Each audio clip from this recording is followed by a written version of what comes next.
subscribe guys. Hai guys, welcome back to my YouTube channel. Jadi di video kali ini aku mau ngasih tahu ke kalian 12 tips menjadi guru atau pengajar tari. Tonton video ini sampai habis ya.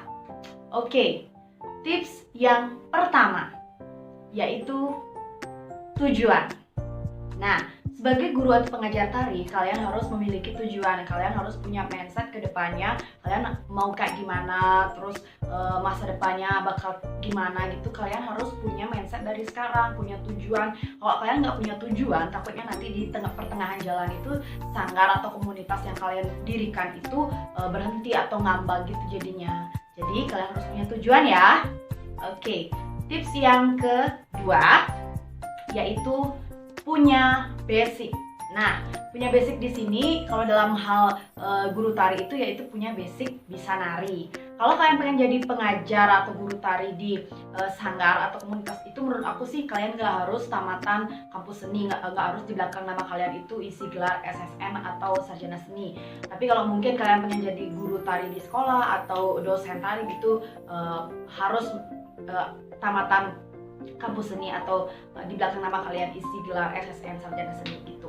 Jadi kalau pengen buka sanggar atau mendirikan komunitas gitu, kalian yang penting itu punya basic dulu. Jadi kalau basic kalian sudah kuat, pasti kalian akan menghasilkan murid-murid yang profesional nantinya. Seperti itu. Oke, tips yang ketiga yaitu niat. Nah, niat ini datang dari dalam diri kalian sendiri, dari hati nurani kalian. Niat yang tulus akan menghasilkan kesuksesan menurut aku guys. Jadi kalian harus niat dulu kalau pengen jadi guru atau pengajar tari. Kalau kalian udah niat, astungkara sanggar kalian akan banyak muridnya dan sanggar kalian akan sukses ke depannya. Gitu. Oke, tips yang keempat yaitu fasilitas. Nah, fasilitas di sini yaitu yang pertama, kalau pengen jadi pengajar tari itu harus punya sound atau pengeras suara speaker. Kemudian yang kedua itu harus punya cermin, karena kalau belajar nari itu murid-murid akan melihat ekspresi dan gerakan mereka itu di depan cermin. Yang ketiga punya balai sanggar. Nah, kebetulan aku sudah mempunyai ketiga fasilitas ini, dan astungkara kalian juga yang pengen jadi guru tari segera mempunyainya ya. Oke. Kemudian tips yang kelima yaitu dukungan orang tua. Nah, dukungan orang tua menurut aku sangat penting karena beliaulah yang mengetahui passion kita, bakat kita, gimana kita kesehariannya, gimana karakter sifat sikap kita. Kalau menurut aku dukungan orang tua itu sangat menunjang kalian profesi sebagai guru atau pengajar tari.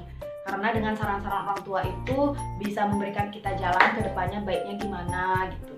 Jadi menurut aku dukungan orang tua itu sangat-sangat penting, dan aku sampai sekarang sangat didukung oleh orang tua aku menjadi guru atau pengajar tari, sangat didukung mendirikan sanggar. Kebetulan sanggar aku itu berdiri sekitar 1 tahun yang lalu, masih seumur jagung sih kalau dibandingkan dengan sanggar-sanggar yang lain. Tapi aku tuh benar-benar bangga dengan diriku sendiri karena cita-citaku dari kecil memang untuk mendirikan sanggar. Akhirnya tahun 2018 itu terwujud dan sampai sekarang sudah lumayan banyak muridnya. Jadi aku berterima kasih banget buat orang tua aku yang sudah mensupport aku. Dan juga gini guys, pesan dari aku, kalau misalnya kalian aja yang niat tapi orang tua nggak mensupport itu juga tidak akan berhasil. Tapi kalau orang tua yang mensupport, kalian nggak niat juga nggak berhasil. Jadi harus keduanya ya, harus balance. Orang tua mensupport, kalian juga harus niat, agar kalian akan berhasil gitu. Oke, kemudian tips yang keenam yaitu ada murid. Nah, ada murid di sini. Kalau kalian punya 1-2 murid aja dulu nggak apa-apa, karena aku juga gitu perjalanannya.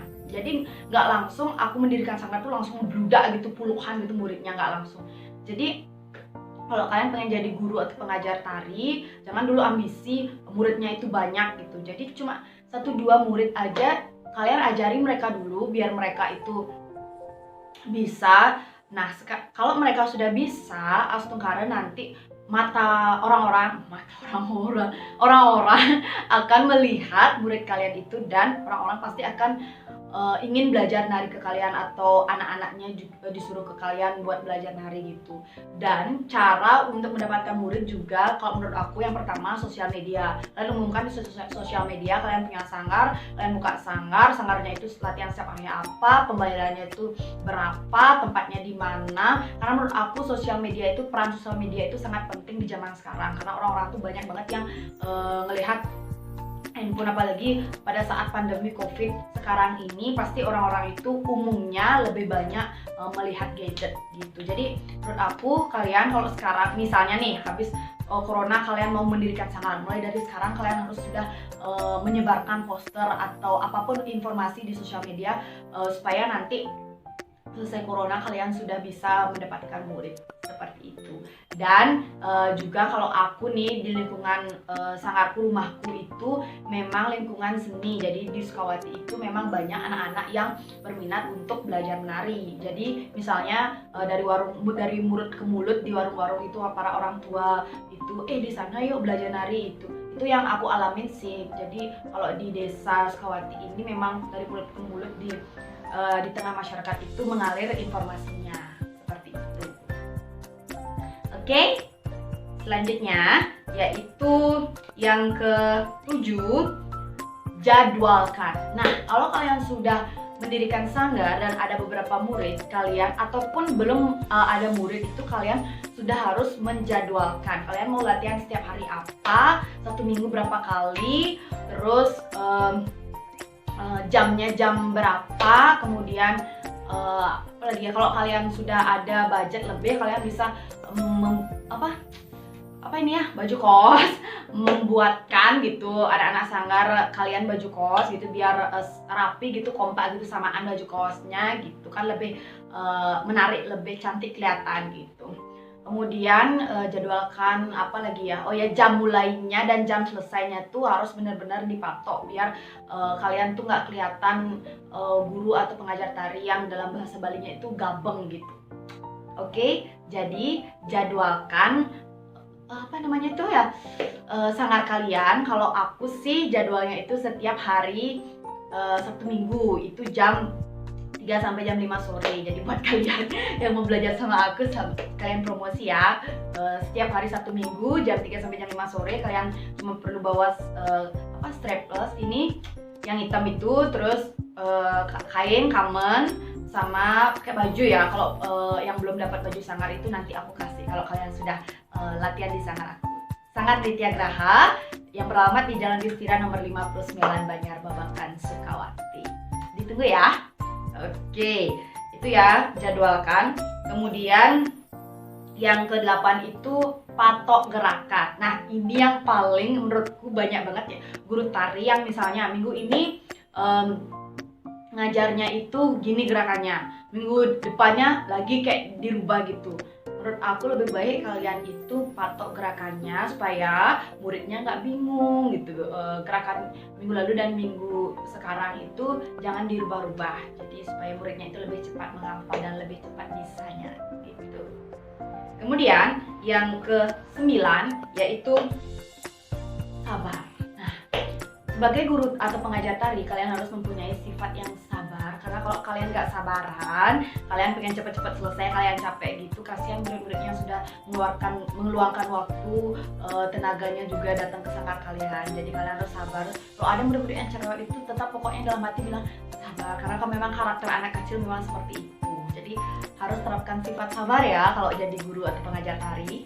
Oke, selanjutnya yang ke-10 yaitu konsisten. Nah, konsisten di sini yang pertama konsisten jadwal. Jangan dirubah jadwalnya. Misalnya minggu pertama itu kalian Sabtu Minggu, minggu kedua lagi Rabu Kamis gitu. Kemudian dari segi jam juga jangan diubah-ubah. Pokoknya jamnya itu harus seperti itu terus gitu. Biar muridnya itu tidak bingung dan biar kalau ada yang mau datang ke sanggar kalian itu tidak bingung mereka. Itu harus konsisten ya. Jangan cepat bosen. Oke. Selanjutnya yang ke-11 ada semangat. Nah, ini yang paling penting menurut aku. Karena kata murid-muridku ya, aku itu sosok guru yang semangat gitu. semangat itu bisa dinilai dari ketepatan aku atau kedisiplinan aku, sudah siap pakai kain gitu, sudah siap di balai sanggar itu jam 3 gitu. Kadang jam 3 kurang itu aku sudah siap gitu. Itu semangat aku yang bisa dinilai oleh murid-muridku. Kemudian yang kedua itu semangat aku tuh katanya suaraku tuh keras, gede guys. Jadi aku itu dibilang menggebu-gebu semangatnya kalau lagi ngajar. Jadi kalau kalian pengen jadi guru atau pengajar tari harus semangat. Oke, selanjutnya yaitu yang terakhir. Oh, kita sudah menginjak yang terakhir, yaitu penyanyian. Nah, penyanyian di sini artinya kalian kalau sudah mendirikan sanggar, sudah banyak punya murid, kalian harus menerapkan sifat penyayang kepada murid-murid kalian gitu. Karena anak-anak kecil itu memang perlu disayang. Kalau mereka salah dalam gerakan tari atau ekspresi itu, kalian salahkan atau dibentak sedikit itu tidak apa-apa demi kebaikan mereka. Tapi kalau kalian misalnya keras gitu, terlalu keras gitu sampai mukul atau lain sebagainya, itu yang mungkin anak-anak kecil tuh akan bisa bosan atau berhenti latihan di sanggar kalian gitu. Jadi kalian harus punya sifat penyayang gitu. Sesekali ajak mereka itu seperti main game, sesekali ajak mereka seperti menyanyi gitu, biar mereka nggak bosan terus bergerak saja gitu guys. Oke, itulah 12 tips menjadi guru atau pengajar tari dari aku. Semoga bermanfaat, dan bagi kalian yang pengen mendirikan sanggar, semoga segera terwujud. Dan ingat, jangan lupa like, komen, share, dan subscribe channel ini agar channel ini lebih berkembang, khususnya untuk melestarikan dan mengembangkan, memperkenalkan seni budaya Bali ke mata dunia lebih jauh lagi. Oke, kalau kalian pengen aku upload video lain lagi, kalian bisa komen di kolom komentar ya. Langsung aku akan mengabulkannya. Bye bye guys, see you in my next video.